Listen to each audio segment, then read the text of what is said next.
Morning, everyone. Good morning, Sarah. Good morning. I'm here to talk to Sarah Kendzior about her new book, Hiding in Plain Sight, The Invention of Donald Trump and the Erosion of America. And if ever a book has lived up to its title, this is it. There's so much I want to ask you about this. And we also have audience questions. And I want to encourage the live audience to post your questions as well. And we'll try to get to some of those.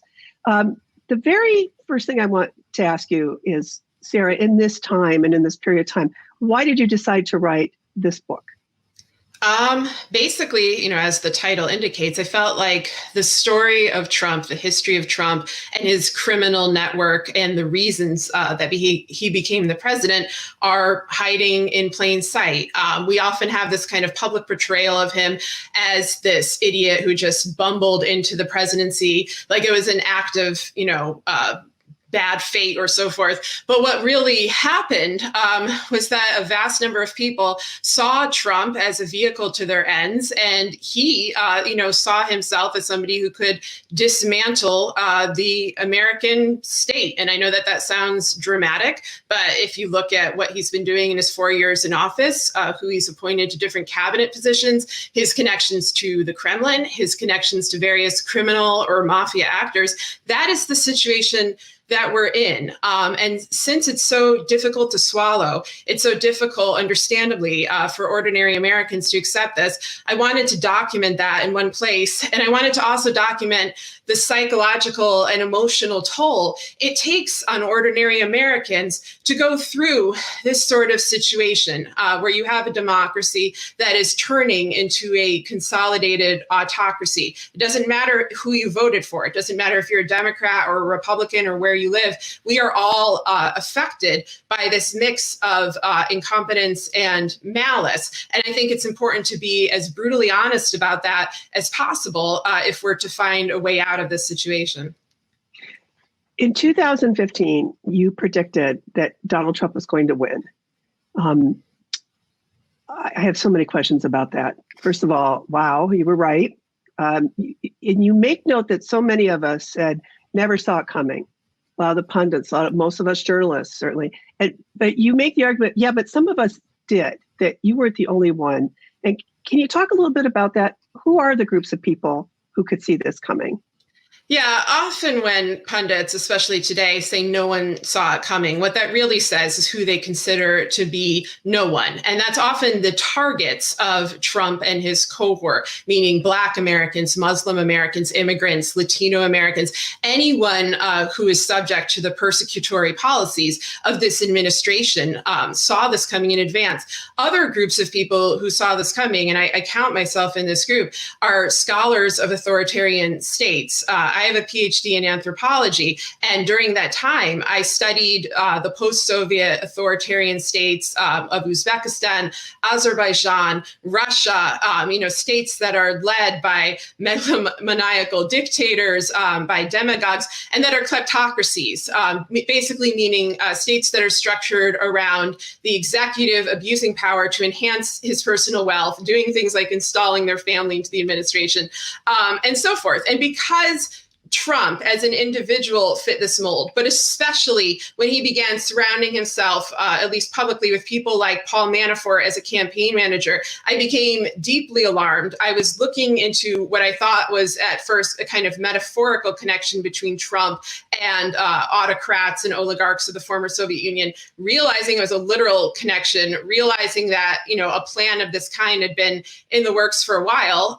And I guess the final thing is Trump is good at what he does. And what he does is, bad things like crime, spin, deception, propaganda. He is a skilled demagogue. He is a skilled propagandist. He knows what he's doing. He's had decades of practice as a public figure. He inserted himself into tabloid media. He built an image of himself on The Apprentice. He has powerful backers behind them, and he's always known the people to pick, whether shady lawyers like Roy Cohn or Michael Cohen, or slick producers like Mark Burnett. I did not think that he should be underestimated, particularly since his greatest skill is the exploitation of pain. And I felt at that point in 2015 that America was in a tremendous amount of pain, economically, psychologically, politically, as a result of hyper-partisanship, as a result of, two unsuccessful wars. We were a beaten down nation, and that is what he thrives on. He swoops in like a vulture and picks at the remains. And so I was very worried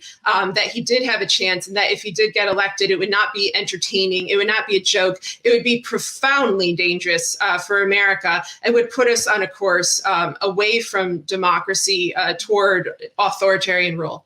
Let me ask you, when did you start thinking this way, though? I mean, were you really aware of Trump for years before he ran, or was it the Paul Manafort moment? Was there something that clicked and you all of a sudden thought, whoa, wait a minute?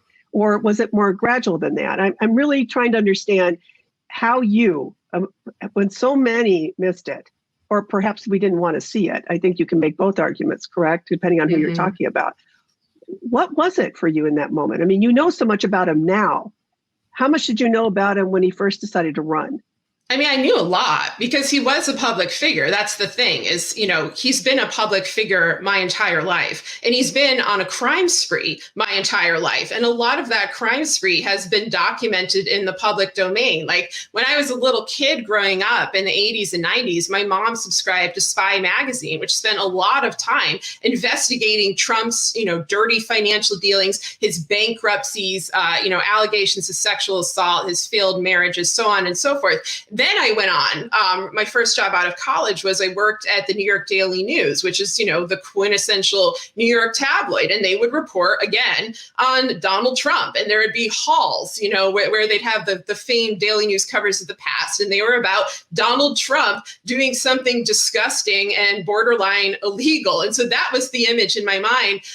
In the 2000s, that was a decade, and I describe all this in the book, where a lot of shamed kind of D-listers of the past were rehabilitated through reality television, including people in the mafia. You had a whole, reality show about the Gotti family, for example. And then we had Trump with Apprentice and Celebrity Apprentice. I was aware of his political ambitions because he, was not new to this. He almost ran in 88, almost ran in 96, ran in 2000, ran in 2012. And so when he showed up again in 2015, 16, after spending years launching his birther campaign against Obama, surrounding himself with skilled GOP operatives like Roger Stone, I did take it seriously in terms of his ability to win. I watched the media reaction to him. I saw that they were not seeing these alarm signs. They, in fact, saw him as extremely lucrative. They saw his campaign as something that would bring them ratings and traffic. And Trump and his people absolutely understand how to manipulate the media. And you have to remember, sorry, go on. You made me think of something, because in the book you talked about how by the end of the 2000s, you no longer wanted to be that journalist anymore. And I'd like you to expand on that a little bit, because I think you're touching upon it as you go here. You're being very critical. Understandably, so that's not a critique on my part. It's just an observation. That what kind of journalist? What do you mean?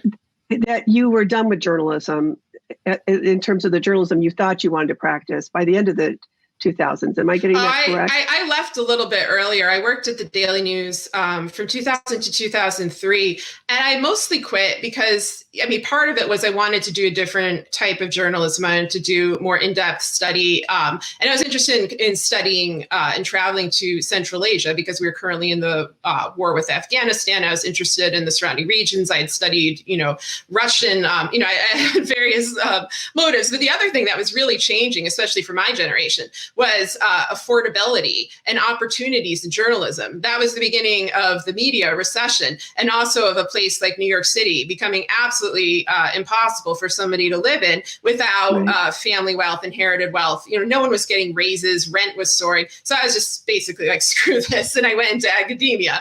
That, of course, collapsed as well as I was in it. And so when I got out of academia, I just went back into journalism and stayed in St. Louis. But honestly, it's that weird combination of professional abilities, like working at a tabloid, then studying dictatorships in the Soviet Union for over a decade. That is actually the kind of skill set you need to really get to know Donald Trump and his network. It's that bizarre combination. His own professional history is kind of a, funhouse mirror of mine. So unfortunately, this is where I am at this place in time, studying Donald Trump, the autocrat. When you were trying to sound the alarm that he was going to win, what sort of response were you getting at the time? I mean, were you feeling like that terrier yapping at the heels and everybody's just kind of trying to kick you away, which I could certainly have been in that position at times, but I didn't see this one coming. Or did you feel like you were getting a foothold even then?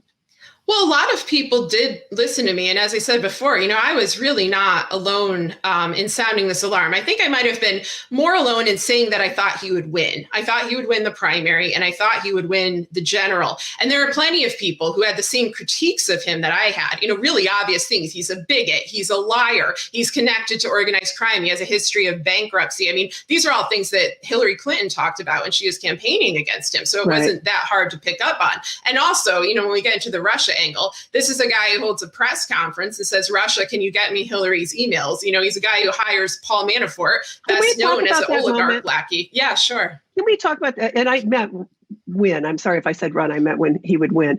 You predicted it so early. That was quite a moment, was it not? As we look back on it now, I mean, some of us could see it.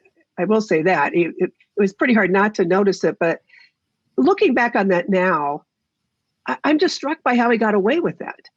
Yes, it was deeply troubling. And, I was already concerned with the way that both the media and Congress and the FBI and any kind of, institutional body that's supposed to check him or expose him at their seeming negligence and even sort of, a feeling of they were benefiting from this situation. I was already concerned with it at that point, that somebody like Paul Manafort, who I thought of as a Kremlin lackey, was just going on the Sunday shows, doing interviews. But that moment was so blatant that anyone who was denying that Trump and his campaign had illicit ties to Russia, they should have been on high alert. They should have been digging through all the publicly available material going all the way back into the 1980s about Trump and his ties to the Russian mafia and about the ties of people in his network. And thinking also about, why would Putin want Trump? One of the things I found is I went and I read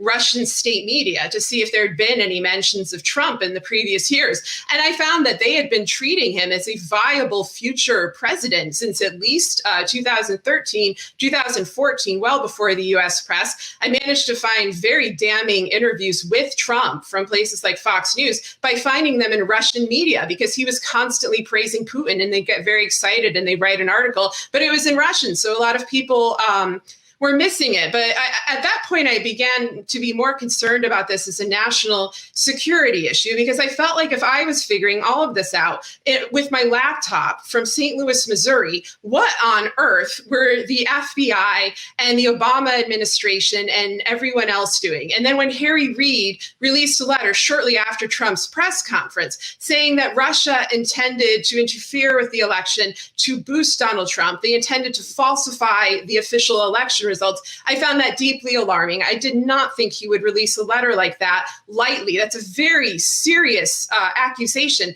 And he sent that to James Comey. But instead of investigating it, he tried to reach out to Comey. Right. And Comey instead went after Hillary Clinton, went on this baseless pursuit of Hillary Clinton's emails, which was also the story, infatuating the mainstream media. And that did incredible damage. But there's the damage of perception. And then there's the problem of real accountability, because that's the only thing that Trump and his cohort respond to. They don't care about bad press. They don't have a sense of shame. As long as he gets attention, Trump is happy. What he wants is to hold on to his money, hold on to his power, and retain his immunity from prosecution, which he has done by abusing his privileges as the president of the United States. And I saw that situation coming. I could not believe the kind of cavalier, oh, don't worry, he's not going to win, that'll be how it gets solved attitude that a lot of our officials were demonstrating, even those who quite obviously did not like him. They just didn't seem to be taking it as seriously as I hoped they would. Shortly after the election, I think it was, you wrote a public letter. And there's this one sentence that I really can't shake. Write a list of things you would never do, because it is possible that in the next year you will do them. I'm wondering what made you think that at the time, and how has it aged? Are you seeing a lot of that?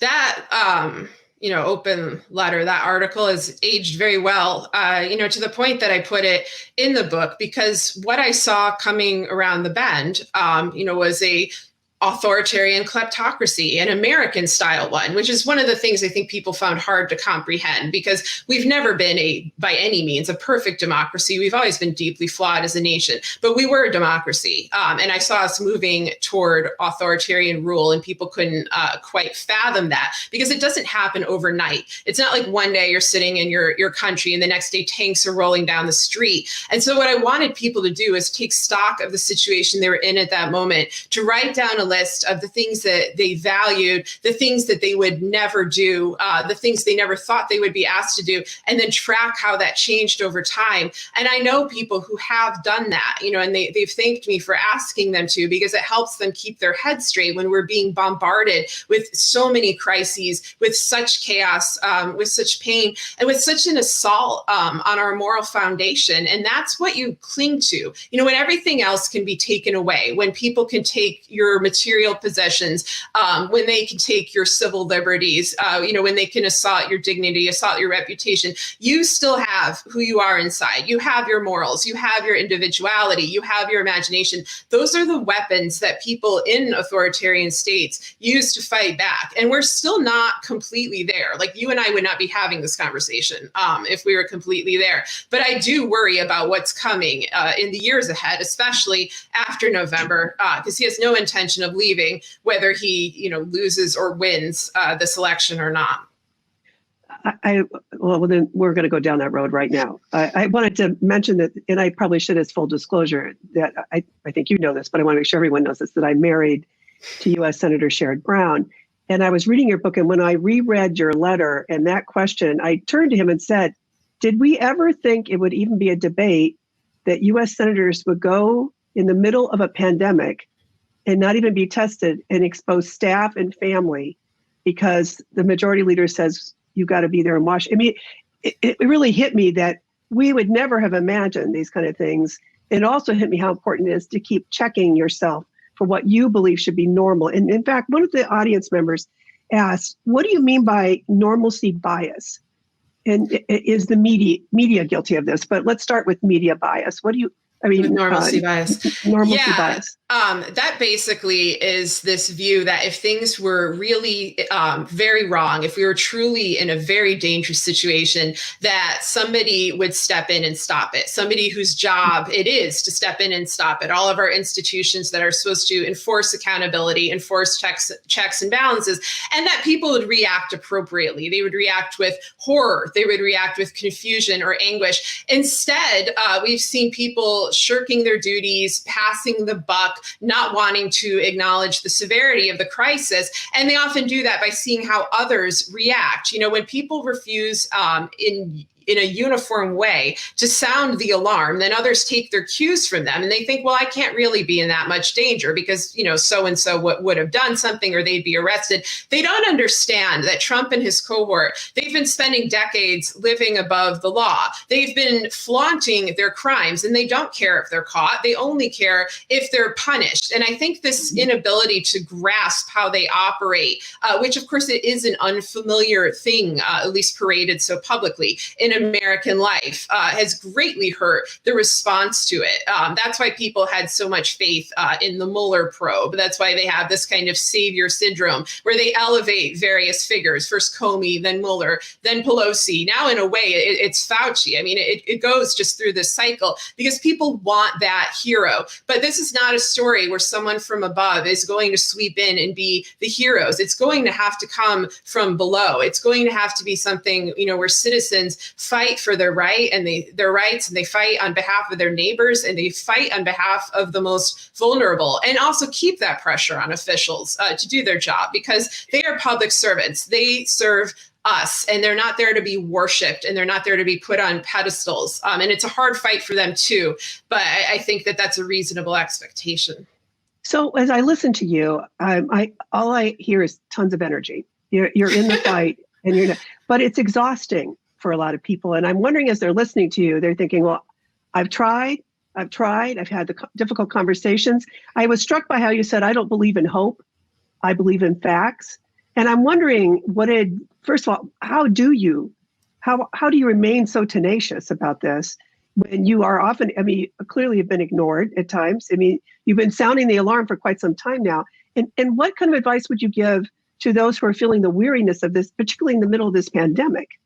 Oh, I feel the weariness and the exhaustion too. I think that comes through in certain parts of the book. And, I'm not ashamed of that. And I don't think anybody should feel guilty or bad for feeling exhausted, for feeling like, they can't take anymore. And the thing to realize is that you're one of millions or, tens or hundreds of millions who are feeling this way, who are feeling, this same, I don't know. I don't want to say it's hopelessness, but just deep, deep frustration and fear. I think that's a normal reaction to our current political circumstances, and then add on that a public health crisis. The reason, I guess, I don't frame this in terms of hope or hopelessness is I don't see the point. It seems like a futile endeavor, like a way to play with your own emotions. I think the pursuit of truth for its own sake has value. And I don't necessarily expect to see great results right now in my lifetime. But, I'm a mother, I have children. And so I feel an obligation to fight for their future, in the hopes that they never see the sorts of situations that I've encountered and they don't grow up with the sorts of conditions that I experienced. And so that's what I'm looking for. I look to them like it's not about me. And I don't even feel like it's about my generation at this point. It's about the future and a better future for our country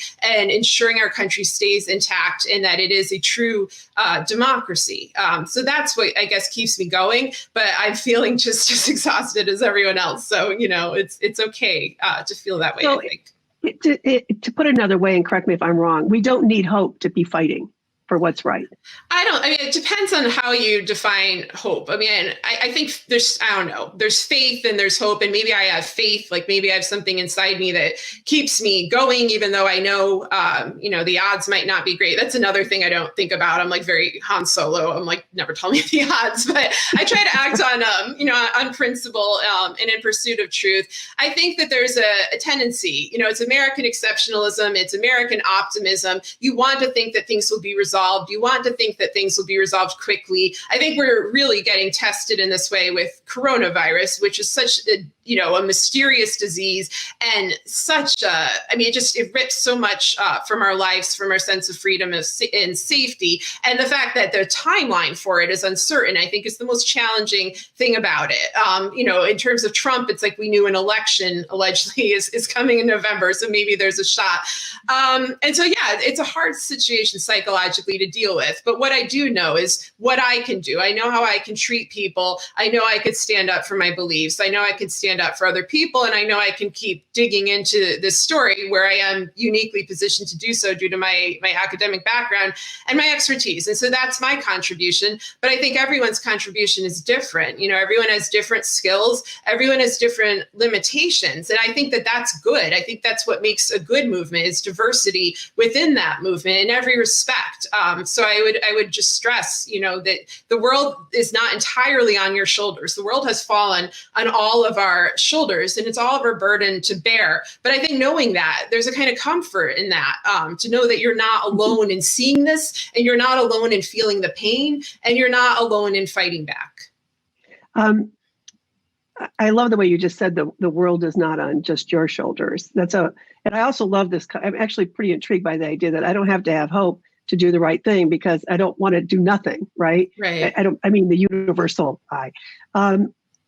So let's talk about the election coming up. One of the audience questions I think leads into this very nicely because you've been mentioning a bit the virus we both have. Is the coronavirus an opportunity or is it a hindrance for the Trump administration moving forward? I mean, that's a tough question because this is an unprecedented situation. I mean, one thing I need to stress is that Donald Trump himself is never going to change on this. He's never going to develop a sense of empathy. This is a person who reacted to 9/11 by bragging that the destruction of the Twin Towers made his buildings look taller. He embraced every financial collapse by saying he would make money off of it. He has called for riots. He has called for even economic collapse. So this isn't even a case for him of let's sacrifice grandma to the stock market. He absolutely doesn't care. And there are other elements in the GOP who don't care, who are basically acting as an apocalyptic death cult, where they build their policy around the rapture. I think for Americans, I think most people are just very afraid. They're trying to see how this plays out, how long it lasts. But, we've seen, I don't know, I don't put too much faith in polls, but I think people are frustrated with not having national leadership that is willing to give clear guidelines about this crisis. This is not a time where you could tolerate being lied to. When the decisions that you make in daily life rest on federal or state guidelines, and those are all contradicting, that puts an enormous amount of stress on people. People are trying to deal with homeschooling now. They're trying to figure out how to keep their jobs. So you have 30% or, approaching their unemployment. And a lot of that money is being put back into the pockets of plutocrats instead of going to small businesses and to citizens who need help. That's a very frustrating situation. One thing that concerns me, and this is an extent of prior concerns I had, the GOP doesn't seem disturbed by the fact that this is hurting their popularity. And normally an election will function as a form of a demonstration of public leverage. They'll be too afraid of pissing off the vast majority of the American public and having it affect the election, of losing it. They have never seemed concerned about this, even when they had incredibly unpopular policies like let's dig up the national parks or let's get rid of healthcare entirely. Like that would bring their numbers down. They have been acting as if there's not going to be a free and fair election in November for a very long time. And given what happened in 2016, I have also questioned whether they have faith that the mechanisms they have in place are enough that they don't need the people to actually express their will and vote for them. They can figure out other ways. It does seem that there's more concern. It's just some of the leaked stories, for example, that Republicans are increasingly concerned that the Senate will flip. Mm-hmm. And we are looking at some recent polling that voters 65 and older, the majority of them now do not think the president knows what he's doing, which could also be bad news, right, for the Republicans. But we can't know for sure. And of course, voter turnout and the protection of the election process is crucial. I'm curious about two things for you here. Nobody can, except you can predict. So I'm wondering, what do you think Donald Trump's chances are of winning? And then let's talk about, you mentioned a little while ago what could happen in that period of time if he loses and he's still in office. So can we break that down first? What do you think his chances are, first of all? I think if it were a free and fair election, he would lose against any Democrat. I mean, I felt that for a while. I think he is far less popular than people let on. And, I live in Missouri and you live in Ohio, and we both know that this portrayal of like everyone in our region being these MAGA hat wearing, Trump loving, guys it's just so wrong. It's so much more complex than that. But being in a state where Trump won handily, people have been frustrated with him for a long time. And there are all of these other factors that have helped Republicans win the vote: gerrymandering, domestic voter suppression, especially after the partial repeal of the VRA, insecure machines, foreign interference. The thing with Trump is that they can try to win the election through all of those illicit or illegal maneuvers. I think even if, we'll say the candidate is Biden, even if Biden sweeps, I think Trump will declare the election illegitimate and he will flat out refuse to leave. And we will have a massive crisis on our hand that will probably have an element of civic violence to it, but will probably go to the courts. And that's why Trump has been packing the courts. That's why he packed the Supreme Court with Kavanaugh, who had said, he will preemptively exonerate Trump against crimes. Like, he's not there to be a justice, he's there to be a lackey. You really think he's going to refuse to leave if he's defeated? Oh, absolutely. I mean, that was kind of going into 2016. He was already saying things like that. And I think part of that was so he got the Democrats to be like, but the election can't be rigged. And then when it clearly seemed that things had gone awry in the election, they were boxed into that rhetorical trap. But he doesn't care. I mean, he doesn't care if it's legal. He doesn't care if it's immoral. He doesn't care if there's no precedent for this kind of behavior. He just wants power, and he'll do anything. Will others around him who've been before that enabling him, will some draw the line there? Is there a bottom here for some of them? That's what I've been wondering. I mean, my guess is that they will continue to support him, especially if they continue to see him as a useful vehicle for their own endeavors, because there are a lot of Republicans that don't have that much respect for Trump. I think they just see him as a means to an end. They might want a theocracy. They might want a kleptocracy. They might want giant tax cuts for corporations, whatever their plan is. But what I do think, though, is that the Republican Party, they want a one-party state. They don't want the Democrats to have true representation. And they do not have a problem with, cheating or other illicit measures in order to accomplish that goal. So my guess is that we'll see a replay of all of the actions they've taken over the last 4 years, where they've backed him, even though he's been committing blatantly anti-constitutional actions, engaging in openly illegal behavior. They have never risen to the fore and held him accountable. And so I can't imagine them doing it now, especially because at this point, they've been roped in.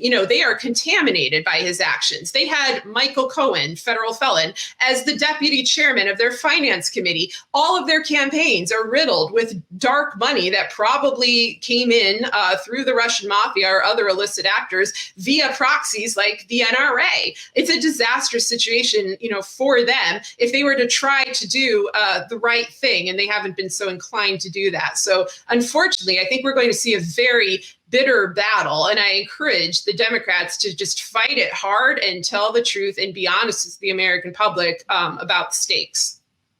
Let's talk about our mutual battleground states for a moment.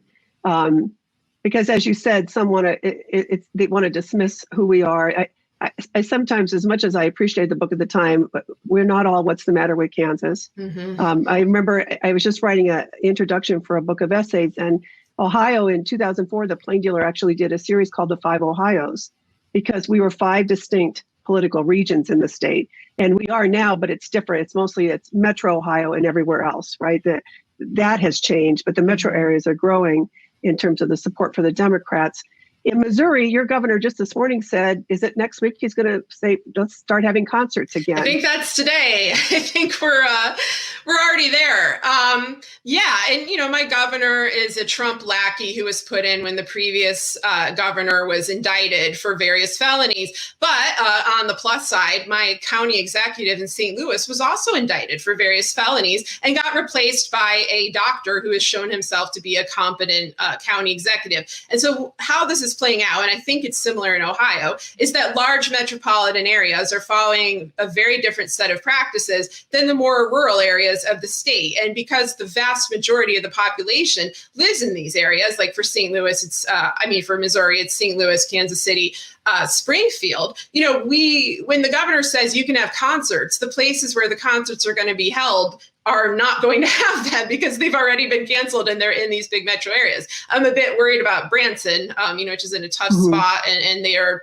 just decided last night to go forward with concerts. So good luck there. But, a lot of this is posturing. It's governors kind of passing the buck. My governor is like a mini Trump in that, Trump is forcing Democratic governors to make very tough decisions. And my Republican governor is forcing Democratic mayors and county executives to make very tough decisions because they don't want to bear any real responsibility for whatever sickness or death toll is coming around our way. And I hope that, common sense prevails. And I hope that people follow, the standard kind of social distancing guidelines, of staying 6 feet apart, washing their hands, et cetera, regardless of what our governor says. But it's frustrating because they know how to tap into that, a very understandable fear that people have and the desire for freedom to go about and live your life. Like, there's nothing wrong with wanting that. It's just a matter of not wanting to be a virus vector, not wanting to hurt other people.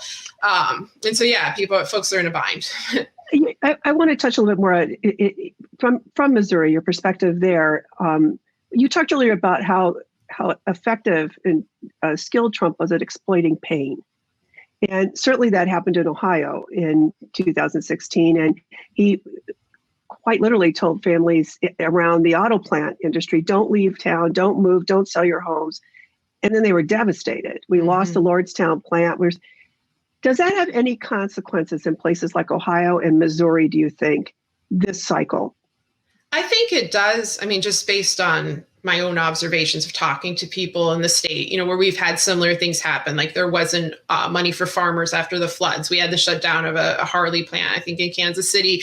He lied. He went out and he promised people who were feeling economically desperate a great deal, that he was going to save them, that the good times would come back, that steady jobs would come back. Ironically, I think a lot of people voted for him because they saw him as a strongman figure. They saw him as somebody who was going to bring back stability after decades of what they saw as instability. And I'm not talking about the hardcore, bigoted, xenophobic branch of the Trump voters, but more the people who are kind of on the bubble and maybe not paying attention to the whole thing.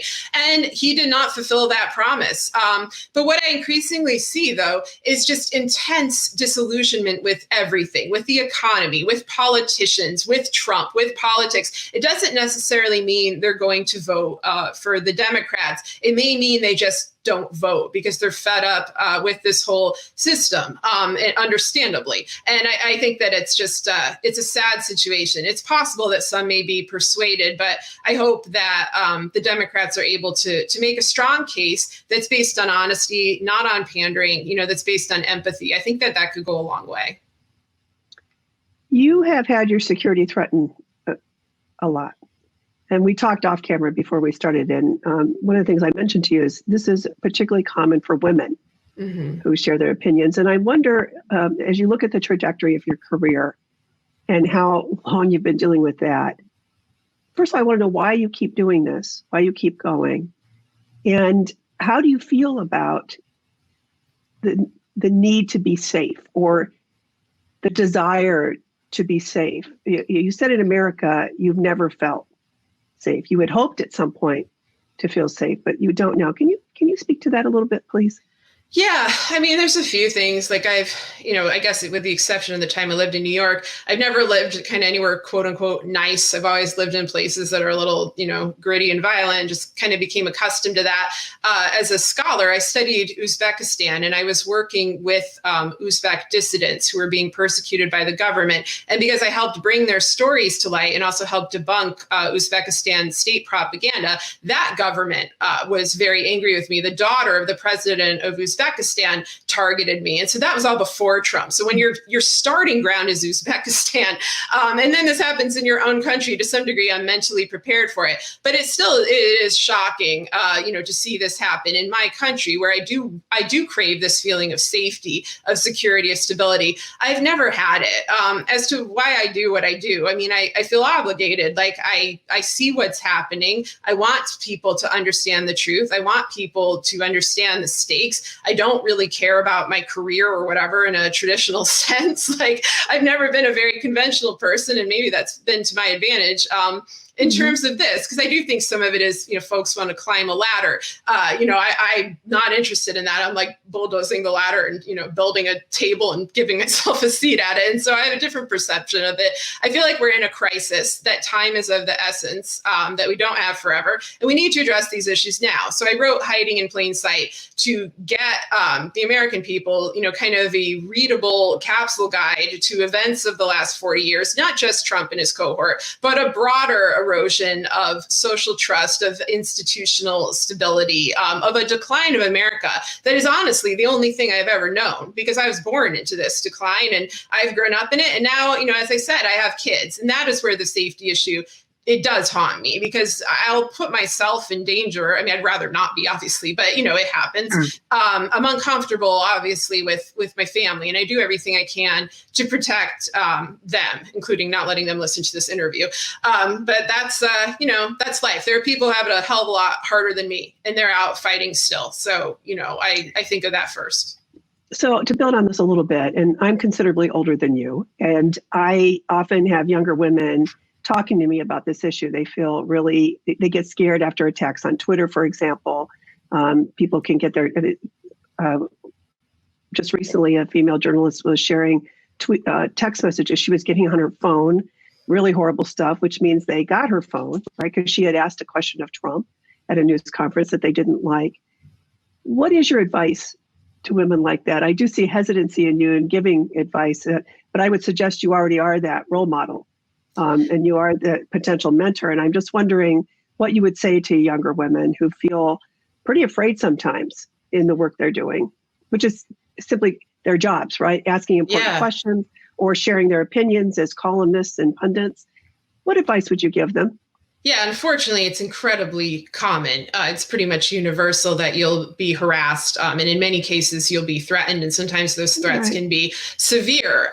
You have to have some kind of sense of yourself and what you're trying to accomplish. As hard as it is, you have to kind of block to an extent and move on. That doesn't mean you accept it. That doesn't mean you just, think that this is all well and good and, that you're not to some degree affected by it. Everybody is affected by it. Everybody is bothered by it. What I do encourage is for women to have each other's backs, to support each other. I have a good support system of friends, who will continue to share my work, who I can talk to when I feel scared or upset. That goes a long way. And I think, honestly, it's harder for younger journalists or women in general who aren't as established in their career. So they have all that stress hanging over their head. They feel like maybe they need to fit a mold in order to retain their job or advance. They don't want to cause a fuss by bringing all this up. Mm-hmm. That makes it very hard. So to some degree, it's easier for me. But, I encourage them to, focus on the work, focus on the quality of what they're doing, and try to just block the rest out and know that it's not personal. It's not about you. Like, there is a really good essay, I think it's by Kathy Sierra, called The Kool-Aid Point. And it's about this universal phenomenon of what happens to you if you're a woman and you get too famous on the internet, about the kind of trolls and harassments and threats that you get and the kind of language and rhetoric they use and how identical it is. All these women talking about all these different topics are getting the same kind of responses. Like, you're a liar, you're hysterical, you're crazy, you're evil, et cetera, et cetera. It's because we're women. It's not a reflection of you, and it's not a reflection of your work. And if you can internalize that, which is not an easy thing, it's easier to keep going in this industry. Do you resent the question? Do you get tired of having to talk about this part of it? Folks don't ask me about it all that much, but it's a completely understandable question. I mean, I struggled with this too, especially I think Twitter took a real turn for the worse. I described this shift in social media that happened in 2014, and which is something that, of course, has been exploited for political purposes. And I think that it's something that it's one of those undercurrents. Everyone's kind of floating in it every day. We don't want to say it's there because that's the downside. is if you bring it up, then you get even more harassment. So it's really hard to find an outlet. Like, what do I do in this situation? Which is why I encourage people to have just a support group and kind of like internal strength to just sort of bulldoze your way forward and, let the haters go. I'm trying to not use profanity. You know what I mean? Well, and I do know what you mean. And I'm really glad you brought it up in the book, which is why I wanted to bring it up. So here's as I read this book, and when I finished, I closed the book and I thought, all right, Sarah, what do you want me to do? And I'm thinking lots and lots of readers will have that feeling at the end of it.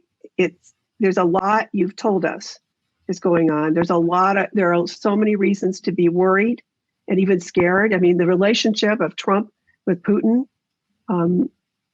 just detail after detail. And as you said, I love that line about how he's got this group, or this collection of criminals who do not want to be punished, but delight in being caught. Actually, answer that one first before we go to what do you want us to get out of the book. What is it about delighting in being caught? What does that mean? It's flaunting power. It's saying that they are above the law and they know it and they want you to know it and they want you to think that there's nothing that you can do about it. And that's how people like Roger Stone especially have operated openly. And it's often whitewashed in the media. They'll be like, oh, isn't this endearing, funny little man or, this little trickster? It's like, no, this is a hardened criminal. Now he is. Quite a bit, right? Well, yeah, he's gotten indicted, but he's still not in prison. I mean, that's the thing. I think that there's this desire for these individuals who are so flamboyantly criminal, to be locked up, not for the sake necessarily even of punishment, but just so they could stop doing harm publicly, so that they could stop interfering in American politics in an illegal way and spare our system these kind of, these plots that they delight in announcing in advance to the public. And a lot of the frustration that the public feels, I think, is that they see this happening and they're kind of like, how the hell are these guys just walking around? Like with Mueller, it was kind of like, well, how hard is this really? Like Donald Jr. just tweeted out the evidence. Trump is asking for Hillary's emails at a press conference. Like the trail isn't hard to find. And then on top of that, you have the money trail, which we knew he had access to. And so, I write about that in the book. There's a lot of unanswered questions. But yeah, it's just power. What are some of the most important unanswered questions, do you think? You do have a lot of them in the book. What would you think are the most important, particularly if we're talking about media coverage and how we move forward? With media coverage, I guess what mechanisms have been used to silence those who do want to speak out? Because we've heard a lot about threats, blackmail, NDAs. Ronan Farrow wrote quite a bit about this with Weinstein. And I think, we've heard quite a bit with Trump. People are forgetting things like Trump essentially ordered a hit on Marie Yovanovitch, or at least was supportive of that. That should have been a huge deal for the president of the United States to target the ambassador to Ukraine in such a way. We've almost normalized those types of tactics. So I wish that, we had more of a clear idea of why does the media not make a big deal out of this? Why do they ignore situations involving Trump that are usually classic tabloid fodder, mafia, spies, sex crimes, Jeffrey Epstein? They have shied away from that, and we don't really know why. Right. Well, I think that some of them have, friends or colleagues who are possibly implicated, but I think there's just a huge element of fear. We've seen from the days of Roy Cohn going up to Michael Cohen, how Trump surrounds himself with these dirty lawyers, who threaten people, who blackmail people, who obtain, documentation on, elites, especially in New York City and DC. I think the fact that the bulk of the media is in those cities is a problem because they're more likely to be implicated by proxy in these sorts of situations, especially CEOs. I think reporters may have a vested interest in bringing this to light, and the pressure comes from above to silence those sorts of stories. But yeah, it's very frustrating because there are reporters who have been brave enough to bring all this to the fore. And I think that, their work should be publicized. And the fact that many of them, just aren't, they're ignored and people look the other way. That's a problem. So back to the question about the book now, and once a person reads it, I imagine there are numerous things, but correct me if I'm wrong, it's not just one thing you want people to feel motivated to do after they read your book, correct? It would be more than. So can we talk about that? Can you tell us a little bit about what, I know you don't believe it, you don't particularly hinge anything to hope, but you do perhaps have some expectations of what would work in response to your book. Sort of. I mean, coronavirus has made this situation much more complex, because I could say go out and protest, and it's like, how?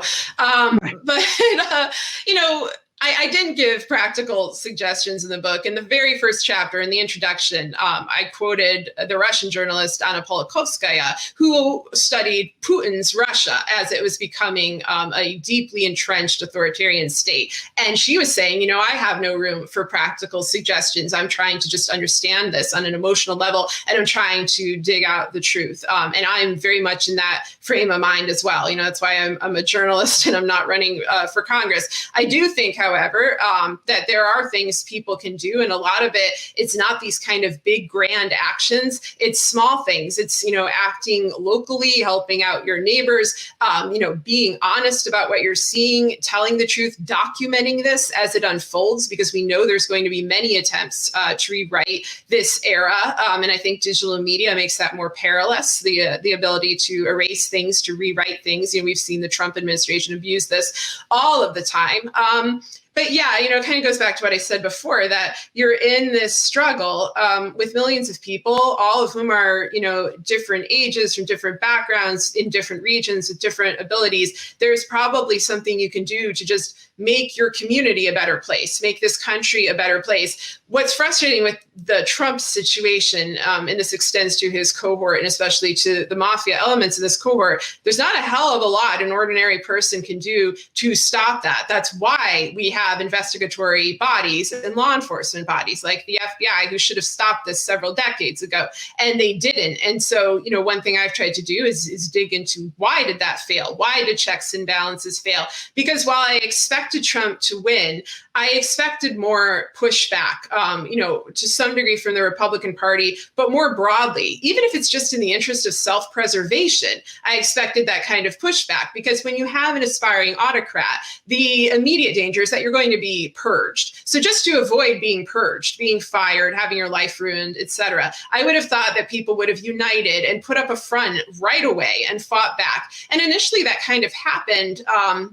As the years went by, that stopped, and he continued purging agencies and packing courts, and that eliminates a lot of the leverage we have. So I think people need to be just creative, do whatever you can. There is definitely no one solution to this. It's going to take a lot of people working very hard and thinking outside the box, because the kind of, customary solutions don't work. I wrote in the book, you can't go by the book while the book is burning. I wish that Mueller and the rest had absorbed that lesson before they commenced their investigation. And I wish that, other officials in government understood that as well.